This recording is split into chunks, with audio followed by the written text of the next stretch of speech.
নমস্কার বন্ধুরা, তিয়াসার রেসিপিতে সকলকে স্বাগত জানাই। পাকা টমেটো সারা বছর পাওয়া গেলেও কাঁচা টমেটো কিন্তু শীতের এই কয়েকটা দিনই পাওয়া যায়। তাই আজ আমি আপনাদের জন্য নিয়ে চলে এসেছি কাঁচা টমেটো দিয়ে একটা দুর্দান্ত মুখরোচক নিরামিষ রেসিপি, যেটা গরম ভাতের সাথে খেতে দুর্দান্ত লাগে। আর এটা থাকলে কোনো কিছুই খেতে ইচ্ছে করবে না, এটা দিয়েই সমস্ত ভাত খাওয়া হয়ে যাবে।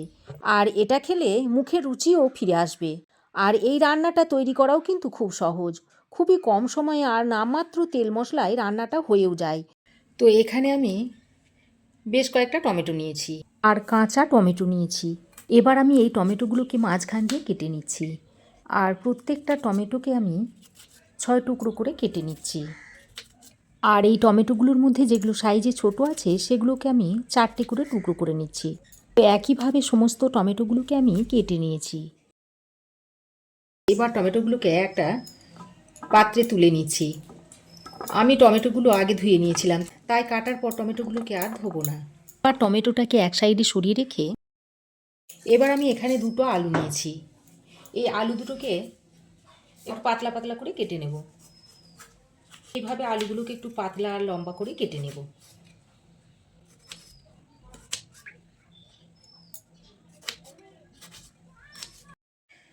তো দেখুন, আলুগুলোকে আমি এরকম একটু লম্বা আর পাতলা করে কেটে নিয়েছি।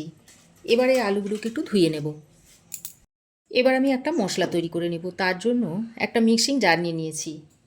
এবার এই মিক্সিং জারের মধ্যে দিয়ে দিচ্ছি 1 মুঠো ধনেপাতা, দিয়ে দিচ্ছি একটা শুকনো লঙ্কা আর একটা কাঁচা লঙ্কাকে এইভাবে ভেঙে দিচ্ছি। আর সামান্য পরিমাণে একটু কালো জিরে দিয়ে দিচ্ছি। এবার অল্প পরিমাণে একটু জল দিয়ে এই রকম মিহি পেস্ট তৈরি করে নিয়েছি। এবার আমি গ্যাস অন করে কড়াই গরম করে নিয়েছি। তারপর এর মধ্যে দিয়ে দিচ্ছি 2 চামচ মতো সর্ষের তেল। তেল গরম হলে এবার এই গরম তেলের মধ্যে কয়েকটা বড়ি দিয়ে দিচ্ছি। এবার গ্যাসের ফ্লেমটাকে হাইতে করে বড়িগুলোকে নেড়ে চেড়ে ভেজে নিতে হবে। যা তেল দিয়েছি আমি এই তেলেতেই রান্নাটা হয়ে যাবে। তো দেখুন, হাই ফ্লেমে উল্টে পাল্টে বড়িগুলোকে আমি লালচে করে ভেজে নিয়েছি। এবার এই বড়িগুলোকে তুলে নিচ্ছি। তুলে একটা পাত্রে রেখে দিচ্ছি। বড়ি ভেজে তুলে নেওয়ার পর ওই তেলের মধ্যে দিয়ে দিচ্ছি একটা শুকনো লঙ্কা, দিয়ে দিচ্ছি চা চামচের হাফ চামচ পরিমাণ 5 ফোড়ন। এবার শুকনো লঙ্কা আর 5 ফোড়নটাকে ভালো করে নেড়ে চেড়ে মিশিয়ে নিয়ে এর মধ্যে এবার কেটে রাখা আলুগুলো দিয়ে দিচ্ছি। আলুগুলো দিয়ে তেলের সঙ্গে ভালো করে নেড়ে চেড়ে মিশিয়ে নিয়েছি। এবার একটা ঢাকনা লাগিয়ে লো টু মিডিয়াম ফ্লেমে আলুগুলোকে একটু লালচে করে ভেজে নেব। তো দেখুন, আলুগুলোকে আমি ঢাকা দিয়ে দিয়ে বেশ লালচে করে ভেজে নিয়েছি। আর আলুগুলো প্রায় দেখুন 50% মতো সেদ্ধ হয়ে গেছে। এবার আমি এই পর্যায়ে যে ধনেপাতা, কাঁচা লঙ্কা, শুকনো লঙ্কা আর কালো জিরেটা বেটে নিয়েছিলাম সেটা এর মধ্যে দিয়ে দিচ্ছি। তারপর আলুর সঙ্গে ভালো করে নেড়ে চেড়ে মিশিয়ে নিচ্ছি। এবার এই পর্যায়ে কেটে রাখা কাঁচা টমেটোগুলো দিয়ে দিচ্ছি। এবার টমেটোগুলো দিয়ে আলুর সঙ্গে ভালো করে নেড়ে চেড়ে মিশিয়ে নিতে হবে। আর আলুগুলোকে অবশ্যই 50% মতো ভাজার সময়তেই সেদ্ধ করে নিতে হবে, তা না হলে কাঁচা টমেটো যেহেতু খুবই টক, তাই আলুগুলো সেদ্ধ হবে না।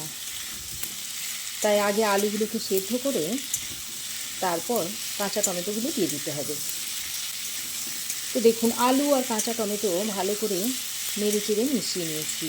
একটা ঢাকনা লাগিয়ে আলু আর কাঁচা টমেটোটাকে আবারও কিছুক্ষণ ভেজে নিচ্ছি। তো আরও 2 মিনিট ঢাকা দিয়ে আমি টমেটো আর আলুটাকে ভেজে নিয়েছি। আর দেখুন, টমেটো খুব সুন্দর ভাজা হয়ে গেছে। আর এইভাবে যদি ভেজে নেওয়া হয় তাহলে টমেটোর আর কাঁচা গন্ধটা থাকবে না। এবার আমি এখানে কিছু গুঁড়ো মশলা অ্যাড করছি। দিয়ে দিচ্ছি হাফ চামচ পরিমাণ কাশ্মীরি লঙ্কার গুঁড়ো, হাফ চামচ পরিমাণ দিয়ে দিচ্ছি ধনে গুঁড়ো, আর হাফ চামচ পরিমাণ দিয়ে দিচ্ছি জিরে গুঁড়ো, আর দিয়ে দিচ্ছি স্বাদ মতো নুন। এবার যে মিক্সিতে ধনে পাতাটা বেটে নিয়েছিলাম তার মধ্যে অল্প পরিমাণে একটু জল দিয়ে এখানে দিয়ে দিচ্ছি। তারপর ভালো করে মিশিয়ে নিচ্ছি। তো দেখুন, জলটা দিয়ে আলু ও টমেটোর সঙ্গে মশলাটাকে খুব ভালো করে কষিয়ে নিয়েছি। এবার আমি এই পর্যায়ে পরিমাণ মতো গরম জল দিয়ে দিচ্ছি। আর আপনারা অবশ্যই গরম জলটাই দেওয়ার চেষ্টা করবেন। আর এভাবে যদি গরম জল দিয়ে রান্না করা হয়, রান্নাটা যেমন তাড়াতাড়ি হয়, তেমনি রান্নার স্বাদ ও গন্ধটাও বজায় থাকে। এবার একটা ঢাকনা লাগিয়ে 5-6 মিনিট মতো রান্না করে নেব। এদিকে ততক্ষণে গ্যাসের একটা অন্য বার্নারে একটা তড়কা প্যান বসিয়ে দিয়েছি। তারপর এর মধ্যে দিয়ে দিচ্ছি 2 চামচ মতো সাদা তিল। এবার এই তিলটাকে হালকা একটু ড্রাই রোস্ট করে নিচ্ছি। তো বেশ কিছুক্ষণ তিলটাকে ড্রাই রোস্ট করে নেওয়ার পর তিলের মধ্যে যখন একটা দেখবেন হালকা কালার চেঞ্জ হয়ে আসবে, ঠিক সেই পর্যায়ে 1/2 চামচ মতো গোটা সর্ষে দিয়ে দিচ্ছি। এখানে হলুদ আর কালো সর্ষেটা একসঙ্গে করা আছে। তারপর যখনই দেখবেন যে এইভাবে একটু হালকা চটপট করতে শুরু করছে, সেই পর্যায়ে সঙ্গে সঙ্গে এটাকে নামিয়ে নিতে হবে। নামিয়ে একটা বাটির মধ্যে ঢেলে নিতে হবে। এবার হালকা একটু ঠান্ডা হয়ে গেলে এটাকে শিলেতে নিয়ে জল দিয়ে মিহি করে বেটে নিচ্ছি। তো দেখুন শিলেতে করে আমি জল দিয়ে মিহি করে বেটে নিয়েছি। তো দেখুন ঢাকা দিয়ে আমি 5-6 মিনিট রান্না করে নিয়েছি। আর দেখুন আলু ভালোভাবে সেদ্ধ হয়ে গেছে। আর টমেটো দেখুন খুব ভালোভাবে সেদ্ধ হয়ে গেছে। চাপ দিলেই দেখুন গলে যাচ্ছে।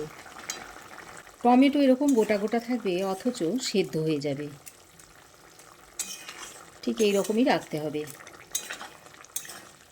তো একবার ভালো করে নেড়েচেড়ে মিশিয়ে নিয়ে এবার আমি এখানে যে বড়িগুলো ভেজে রেখেছিলাম সেগুলো দিয়ে দিচ্ছি। আর অল্প করে একটু চিনি দিয়ে দিচ্ছি। কাঁচা টমেটো যেহেতু খুবই টক হয়, তাই এখানে চিনিটা অবশ্যই করে দেবেন, তাহলে খেতে ভালো লাগবে। বড়ি আর চিনিটা দিয়ে ভালো করে নেড়েচেড়ে মিশিয়ে নিয়ে আবারও ঢাকা দিয়ে 2 মিনিট মতো রান্না করে নিচ্ছি। তো ঢাকা দিয়ে আমি আরও 2 মিনিট মতো রান্না করে নিয়েছি। তারপর আমি যে তিল আর সর্ষেটা জল দিয়ে বেটে নিয়েছিলাম সেটা এর মধ্যে দিয়ে দিচ্ছি। তারপর আবারও একবার ভালো করে নেড়েচেড়ে মিশিয়ে নিচ্ছি। তিল আর সর্ষে বাটাটা দিয়ে আবারও ভালো করে নেড়েচেড়ে মিশিয়ে নিয়েছি। তারপর সবশেষে আরও কিছুটা ধনেপাতা এইভাবে উপর দিয়ে দিয়ে দিচ্ছি।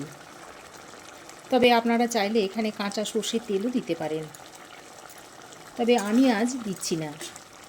ধনেপাতাটা দিয়ে আবারও সব কিছুকে একসঙ্গে ভালো করে নেড়েচেড়ে মিশিয়ে নিয়ে একটা ঢাকনা লাগিয়ে আরও 2-3 মিনিট মতো স্ট্যান্ডিং টাইমে রেখে দিলেই কাঁচা টমেটোর দুর্দান্ত স্বাদের তরকারিটা সার্ভ করার জন্য একেবারেই রেডি হয়ে যাবে।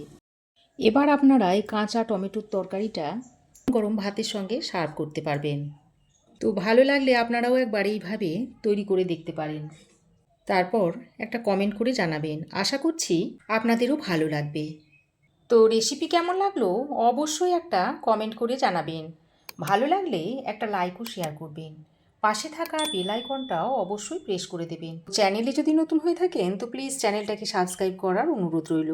আজ এ পর্যন্তই। আবার দেখা হবে নতুন কোনো রেসিপি নিয়ে নেক্সট এপিসোডে। সে পর্যন্ত ভালো থাকবেন, সুস্থ থাকবেন। ধন্যবাদ।